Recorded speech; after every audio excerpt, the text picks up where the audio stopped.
रशियाकडनं तिसऱ्या महायुद्धाचा इशारा. इराणवरील हल्ल्यावरून अमेरिका इस्रायलचा निषेध. खामेनींचा मृत्यू म्हणजे क्रूर हत्या असल्याचं पुतिन यांचं विधान.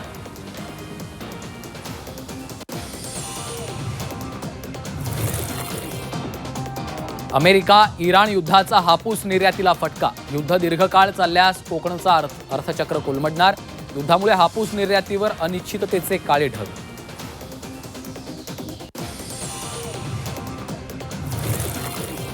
विलिनीकरण वगैरे दंतकथा आता संपल्यात. राष्ट्रवादी काँग्रेसच्या विलिनीकरणावर संजय राऊतांचं विधान.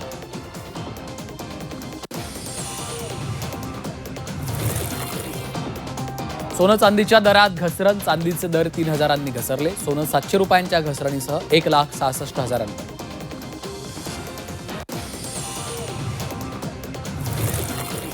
मुंबईच्या तापमानात लक्षणीय वाढ. सांताक्रूज वेधशाळेकडून तब्बल 38.7 अंश सेल्सिअस तर कुलाबा वेधशाळेकडून 35.7 अंश सेल्सिअस तापमानाची नोंद. आजही पारा 37 अंशांवर राहण्याचा अंदाज. देहूत आज 378वा संत तुकाराम महाराज बीज सोहळा. देहूत वारकऱ्यांची मांदियाळी. ज्ञानोबा माऊलीच्या गजरानं देहू नगरी दुमदुमली.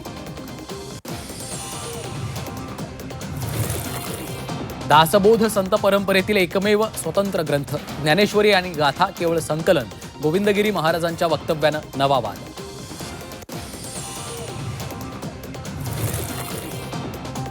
सचिन तेंडुलकरच्या घरी लगीनघाई. अर्जुन तेंडुलकर सानिया चंडूकचा मुंबईत लग्न सोहळा. राज ठाकरे सहकुटुंब उपस्थित. दिग्गजांची देखील मांदी आली.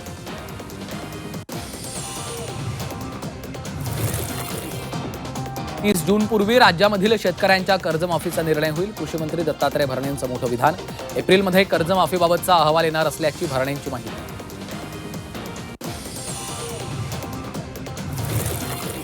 नागपूर नांदेड विमानसेवा 31 मार्चपासून सुरू होणार. आठवड्यातील 5 दिवसात प्रवाशांना उड्डाणाची सुविधा उपलब्ध राहणार. भाविक, व्यापारी, विद्यार्थी आणि पर्यटकांची सोय होणार.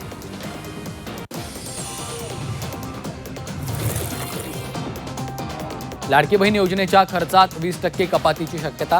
अर्थसंकल्पीय तरतुदीत 20% कपात होण्याचे संकेत. 2100 रुपये हप्त्यासाठी करावी लागणार प्रतीक्षा.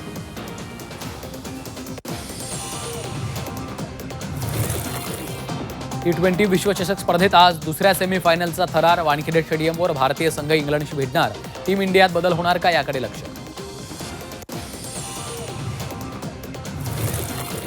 दातांचा डॉक्टर निघाला. बदलापूर स्त्रीबीज तस्करीचा मास्टरमाइंड. नाशिकमधून डॉक्टर अमोल पाटीलला बेड्या.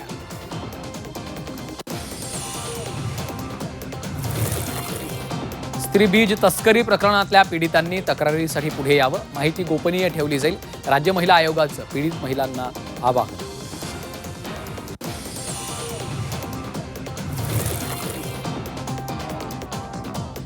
पाच शेतकऱ्यांच्या नावे परस्पर विहिरींचं अनुदान लाटलं. हिंगोलीच्या धनगरवाडी गावातली घटना. दोषी अधिकाऱ्यांवर गुन्हे दाखल करण्याचे जिल्हाधिकाऱ्यांचे आदेश.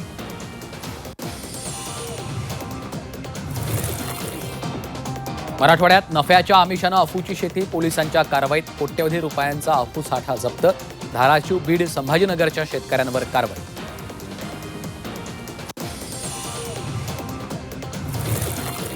नागपुरात पेट्रोल पंपावर वाघाचा हल्ला. वाघाचा वावर. कुही तालुक्यातील मांढळमधील पेट्रोल पंपावर वाघ दिसला.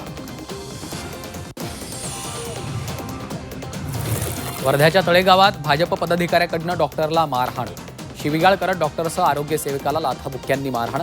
रुग्णावर नीट उपचार न केल्याच्या रागातून मारहाण.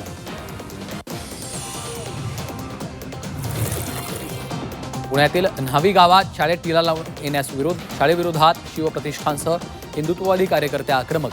टिळा लावण्यास कुठलंही बंधन नसल्याचं मुख्याध्यापकांचं स्पष्टीकरण.